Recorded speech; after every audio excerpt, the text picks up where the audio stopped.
मौलवी आराम नाल पहली बार किसी लड़की के साथ मीच खेल रहे हो क्या मौलवी? कहता हाँ पहली बार ही है। अब तुम चुप कर जाओ, मुझे मीच खेलने दो। अगर आप हमारे चैनल पर नए हैं तो चैनल को सब्सक्राइब लाजमी करें। रात के 11:30 बज चुके थे। उस्मान अपनी दुकान बंद करके घर लौटा ही था, थिकन से चूर। उसने जूते उतारे और सोफे पर गिर सा गया। कमरे में मध्यम रोशनी जल रही थी। उसने मोबाइल निकाला और लाशूरी तौर पर स्क्रीन पर निगाह डाली।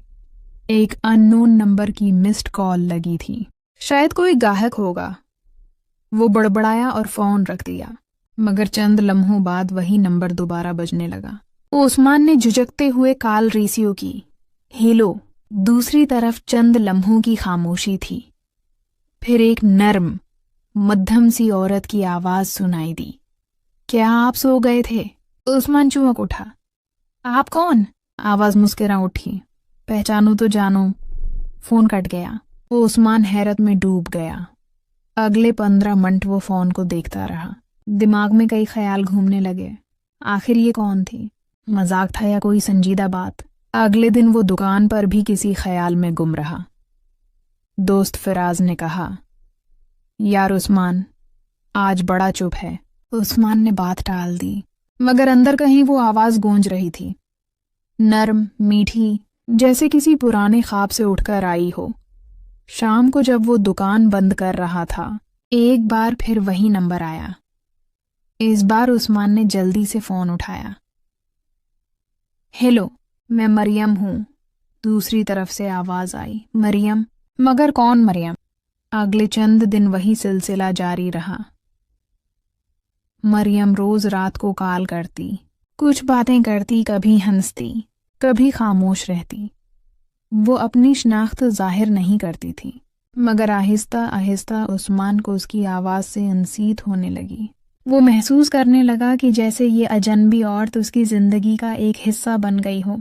एक रात मरियम ने कहा, अगर मैं तुम्हारे सामने आ जाऊं तो क्या पहचानोगे मुझे? उस्मान ने मुस्कुराकर कहा, अगर आवाज दिल से याद रखी जा सकती है तो चेहरा भी पहचान लूंगा। मरियम ने हल्की हंसी के साथ जवाब दिया, कल शाम पार्क आना, पुराना सी वेओ पार्क, वहीं जहां तुम अक्सर गुरूब आफताब देखने जाते हो। उस्मान हैरान रह गया। वो जगह तो मैंने कभी किसी को नहीं बताई। अगले दिन शाम के वक्त उस्मान वाकई वहां चला गया। हवा में नमकीन खुशबू थी। सूरज समंदर के किनारे झुक रहा था। उस्मान ने चारों तरफ निगाह दौड़ाई। अचानक एक लड़की सामने से गुजरी। लंबे बाल, हल्की गुलाबी चादर, चेहरा आधा ढका हुआ। वो आकर आहिस्ता से बोली, मैं मरियम हूँ। उस्मान जैसे साकित हो गया। ये वही मरियम थी जो कभी उसके कॉलेज के दिनों में उसकी क्लास फेलो थी। नरम दिल, शर्मीली, मगर हमेशा खामोश। वही जिसने कभी उस्मान को अपने दिल की बात नहीं बताई थी। मरियम, तुम कहाँ गायब थीं? वो मुस्कुराई। जिंदगी ने दौर कर दिया था, मगर दिल ने कभी भलाया नहीं। तुम्हें कॉल की तो लगा जैसे वक्त पलट आया हो। उस्मान ने देर तक उसकी बात सुनी। समंदर के शोर में जैसे उनकी कहानी घल गई। मरियम ने बताया कि वो अब एक स्कूल में पढ़ाती है, मगर जिंदगी में बहुत तन्हाई है। उस्मान ने महसूस किया जैसे ये मुलाकात इत्तेफाक नहीं, बल्कि मुकद्दर की लिखी हुई हो। अगले दिनों में वो दोनों अक्सर बात करने लगे, कभी फोन पर, कभी पार्क में, कभी किसी कैफे में। उनकी बातों में पुरानी यादें, ख्वाब और मुस्कुराहटें शामिल हो गईं। लेकिन एक बात उस्मान के दिल में चुभने लगी। मरियम अब भी कुछ छिपा रही थी। एक रात उस्मान ने फोन पर पूछा, मरियम, क्या तुम मुझसे कुछ छिपा रही हो? चंद लम्हे खामोशी रही। फिर उसने आहिस्ता कहा, उस्मान, शायद तुम मुझसे नाराज हो जाओ। नहीं, सच सुनना बेहतर होता है। मरियम की आवाज लर्ज गई। मैं शादीशुदा हूँ, मगर मेरी शादी नाकाम है। मेरा शोहर मुझे छोड़कर चला गया, मगर मैं आज तक उस रिश्ते से आज़ाद नहीं हो सकी। उस्मान खामोश रह गया। दिल भारी हो गया, मगर उसके अंदर की मोहब्बत सच्ची थी। वो किसी नाम या रिश्ते से मशरूत नहीं थी। मरियम, मैं तुम्हें तुम्हारे माजी के साथ कबूल करता हूँ। अगर तुम चाहो तो हम एक नया आगाज कर सकते हैं। मरियम की आंखों से आंसू बह निकले। काश जिंदगी इतनी आसान होती। इस रात के बाद कई दिन खामोशी छा गई। मरियम ने कॉल करना छोड़ दिया। उस्मान हर रात इसी आवाज के इंतजार में जागता रहा। फिर एक दिन अचानक एक पैगाम आया, पार्क में आओ, आखिरी बार मिलना है। उस्मान दौड़ता हुआ वहां पहुंचा। शाम ढल रही थी। बीच पर मरियम बैठी थी, चेहरे पर उदासी। उस्मान, मैं जा रही हूं। दूसरे शहर ट्रांसफर हो गया है। शायद हम दोबारा न मिल सकें। उस्मान ने धीरे से कहा, अगर किस्मत में जदाई लिखी है तो यादों से कोई जदा नहीं कर सकता। मरियम ने मुस्कुराते हुए उसकी तरफ देखा। तुम वही उस्मान हो जो पहले दिन से दिल में बसा था। बस दुआ देना। हुआ का झोंका आया। मरियम ने चादर संभाली और धीरे धीरे चल दी। उस्मान देर तक उसे जाता देखता रहा। समंदर की लहरें शोर मचा रही थीं, जैसे कह रही हूं, कुछ कहानियां मुकम्मल नहीं हो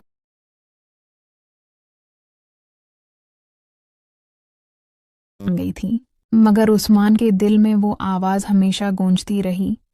कभी कभी वो फोन उठाकर पुराने नंबर पर कॉल करता, मगर अब वो नंबर आउट ऑफ सर्विस कहता, और हर बार वो मुस्कुरा कर कहता, कुछ मोहब्बतें खत्म नहीं होते, बस खामोश हो जाती हैं। रात गहरी हो चुकी थी। उस्मान अब भी सी व्यू के इसी बेंच पर बैठा था जहां चंद घंटे पहले मरियम बैठी थी। समंदर की लहरें शोर मचा रही थीं, जैसे वो भी उसकी तन्हाई में शरीक हों। दिल के अंदर खलासा था, एक ऐसी खामोशी जो शोर से भी ज्यादा तकलीफ देती है। घर लौटकर वो सीधा अपने कमरे में आया। फोन इसके सामने रखा था, मगर अब वो नंबर आउट ऑफ सर्विस कहकर जैसे हमेशा के लिए खामोश हो गया था। उस्मान के दिन अब मामूल के मुताबिक नहीं गुजरते थे। दुकान पर बैठे बैठे कभी ख्यालों में मरियम की हंसी सुनाई देती, कभी लगता जैसे वो दरवाजे से अंदर आ जाएगी और कहेगी, उस्मान, मैं वापस आ गई हूं। मगर ऐसा कुछ नहीं होता। कुछ महीने गुजर गए। एक दिन उस्मान की दुकान पर एक छोटी बच्ची आई। हाथ में किताब थी। अंकल, ये आपके लिए दिया है, वो बोली और चली गई। उस्मान ने हैरान होकर किताब खोली। अंदर एक छोटा सा नोट रखा था। मैं वापस नहीं आ सकी, मगर मेरी कहानियां तुम तक पहुंचेंगी। मरियम नीचे स्कूल का नाम लिखा था, city public school, Hyderabad. Usman ने वो नाम देखा तो चौंक गया। मरियम ने बताया था कि उसका तबादला दूसरे शहर हो गया है, यानी वो वाकई वहां थी। अगले ही दिन उस्मान ने फैसला किया। वो हैदराबाद गया। स्कूल के बाहर खड़ा था, दिल जैसे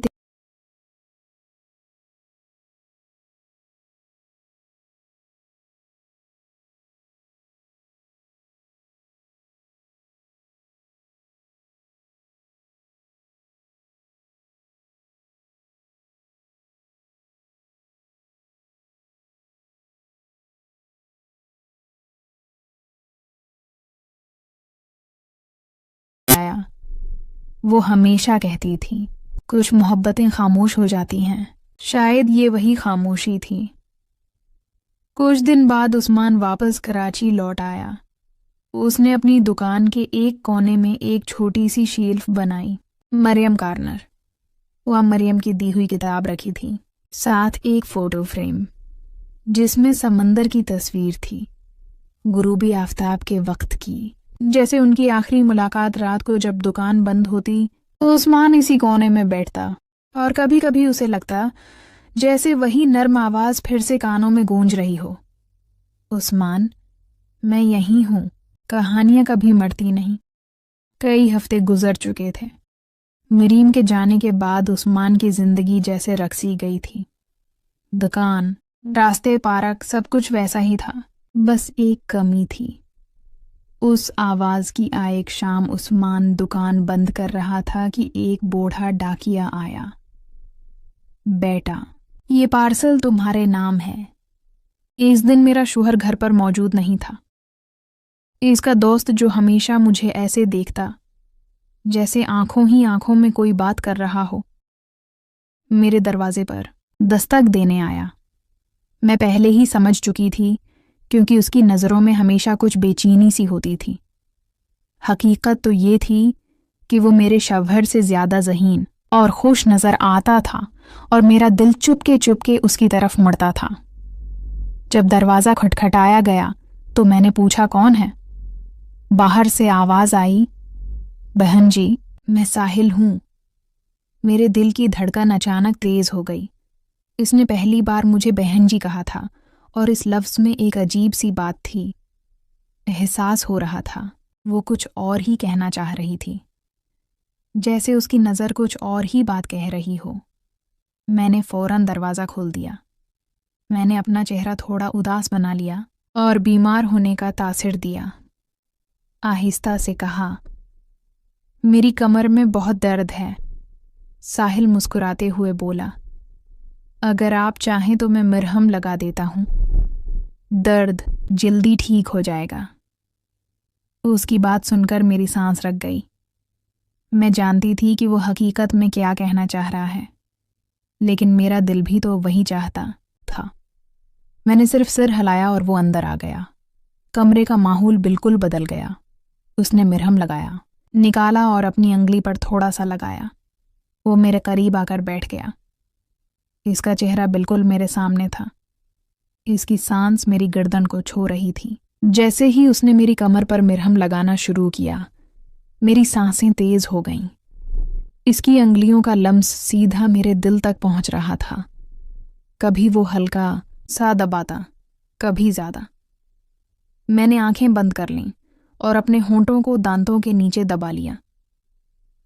साहिल ने आहिस्ता से कहा, भाभी जान, लगता है मुरहम अपना काम कर रहा है।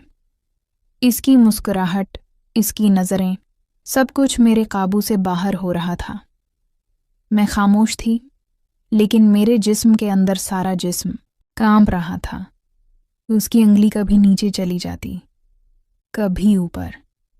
मैंने उसका हाथ रोकना चाहा, मगर रोक न सकी। कमरे में सिर्फ मेरी सांसों की आवाज़ सुनाई दे रही थी। साहिल करीब आया और आहिस्ता से बोला, मैं जानता हूँ तुम भी यही चाहती हो, बस एक बार कह दो। मैंने उसकी तरफ देखा। उसकी आंखों में वही बेचैनी थी जो मैं पहले भी महसूस करती थी। मैंने कुछ नहीं कहा, बस नज़रें झुका लें। वो मेरे मेज़ पर हाथ रखा और करीब आ गया। अब हम दोनों के दरमियान सिर्फ एक कदम का फासला था। मेरी अंगली उसके हाथ से टकराई और मुझे लगा जैसे बिजली का झटका लगा। हाँ, मैंने आहिस्ता से कहा। साहिल ने मुस्कुराकर जवाब दिया, बस भाभी जान, अब मैं समझ गया। कमरे की हवा गर्म हो गई थी। दरवाज़ा बंद था। शवहर घर पर नहीं थे और मैं और साहिल ऐसे मोड़ पर खड़े थे जहां से वापसी मुश्किल थी। साहिल ने मरहम मेज़ पर रखा और सीधा मेरी आंखों में देखने लगा। इसकी नज़रों में ऐसा था जैसे वो मेरे पूरे वजूद को देख रहा हो। मैं खामोश थी, बस होंठ दांतों तले दबाए हुए थे। उसने आहिस्ता से कहा, भाभी जान, आप बोलती क्यों नहीं?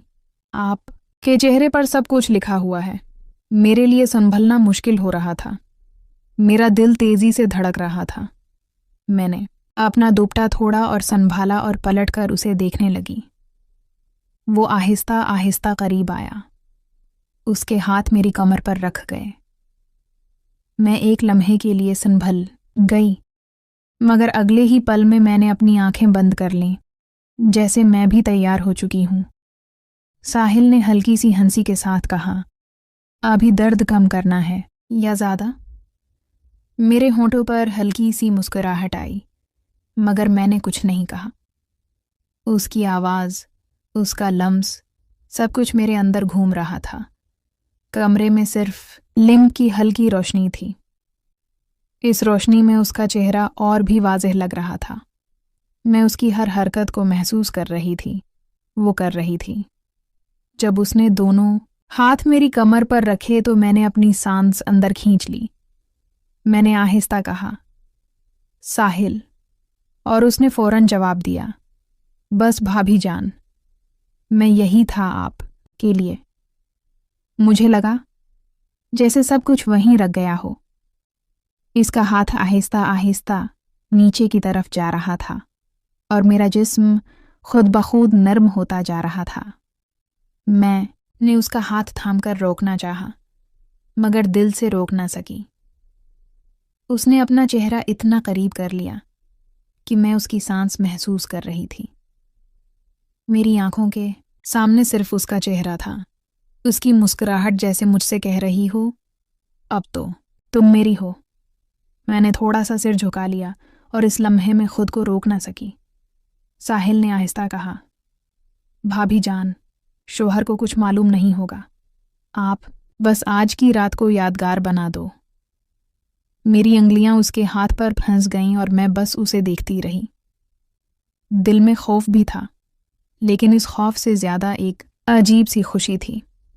وقت گزرتا جا رہا تھا، دروازہ بند تھا، گھر خاموش تھا اور میں اور ساحل ایک لکیر کے دونوں طرف تھے۔ اس لکیر کو پار کرتے ہی سب کچھ بدل جاتا۔ میں ہنستے ہوئے بس اتنا کہا، تم روکنے والے تو ہو نہیں اور میں روک پانے والی نہیں۔ یہی تھا، سیدھا جواب دیا۔ پھر دیر کس بات کی بھابھی جان، اور جیسے ہی اس نے مجھے اپنی طرف کھینچنا شروع کیا، میرا سارا قابو ٹوٹ گیا۔ ساحل نے مجھے اپنی طرف کھینچ لیا۔ ایک لمحے کے لیے لگا جیسے پورا کمرہ گھوم گیا ہو۔ اس کا سینہ میرے بہت قریب تھا، اس کی سانس میری گردن کو چھو رہی تھی۔ میرا دل اتنی تیزی سے دھڑک رہا تھا کہ مجھے خود سنائی دے رہا تھا۔ میں نے اس سے بھاگنے کی کوشش کی، لیکن اس نے میری کلائی پکڑ لی۔ ہلکی سی مسکراہٹ کے ساتھ بولا، اب تو تم مجھے روک بھی نہیں سکتی۔ بھابھی جان، میری آنکھیں نیچی تھیں، لیکن ہونٹوں پر ایک ہلکی سی مسکراہٹ خود بخود آ گئی۔ میں بھی تو یہی چاہتی تھی، بس الفاظ کہنے کی ہمت نہیں تھی۔ ساحل نے ایک ہاتھ سے میرا دوپٹہ سنبھالا اور دوسرے ہاتھ سے میری کمر کو ہلکے سے چھوا۔ انگلیاں تھوڑی سی چومی اور میں اس کی طرف قریب آ گئی۔ میں نے آہستہ سے کہا، ساحل بس کرو، لیکن آواز ایسی تھی جیسے روکنا نہیں بلکہ اور بلانا چاہتی ہوں۔ وہ قریب آ کر میرے کان کے پاس آہستہ آہستہ بولا، بس ایک بار کی دو رکھ لوں، ورنہ اب میں رکھنے والا نہیں ہوں۔ میری سانسیں تیز ہو گئیں۔ میں نے اپنے ہونٹ دبا کر رکھے، مگر آنکھوں میں سب کچھ واضح تھا۔ کمرے میں صرف لیم اپ چل رہا تھا۔ روشنی میں اس کے چہرے کی ہر لکیر تیز نظر آ رہی تھی۔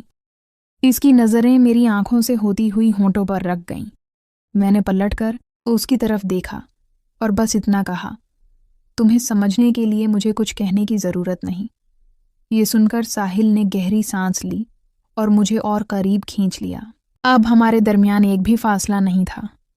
اس کے ہاتھ میری کمر سے تھوڑا اوپر آ گئے اور میں نے پلکیں بند کر لیں۔ اس لمحے مجھے لگا جیسے سب کچھ رک گیا ہو۔ دروازہ بند، گھر خاموش اور ہم دونوں اکیلے۔ شوہر گھر پر نہیں تھے اور میں اپنے شوہر کے دوست کی بانہوں میں تھا۔ ساحل نے کہا، بھابھی جان، آج کے بعد سب کچھ بدل جائے گا۔ میں نے آنکھیں بند کیے ہوئے بس ہلکی سی آواز نکالی، جو ہونا ہے اب ہونے دو۔ اور اگلے ہی لمحے ساحل نے ایک قدم آگے بڑھایا جہاں سے واپس آنا مشکل تھا۔ یہ کہانی ایک ایسے نازک موڑ کی عکاسی کرتی ہے جب انسان اپنے جذبات اور خواہشات کے بیچ الجھا ہوتا ہے۔ یہ ہمیں سوچنے پر مجبور کرتی ہے کہ ہمارے فیصلے نہ صرف ہماری بلکہ دوسروں کی زندگیوں کو بھی کیسے متاثر کر سکتے ہیں۔ ہر رشتے کی اپنی ایک قدر ہوتی ہے جسے ہمیشہ محفوظ رکھنا چاہیے۔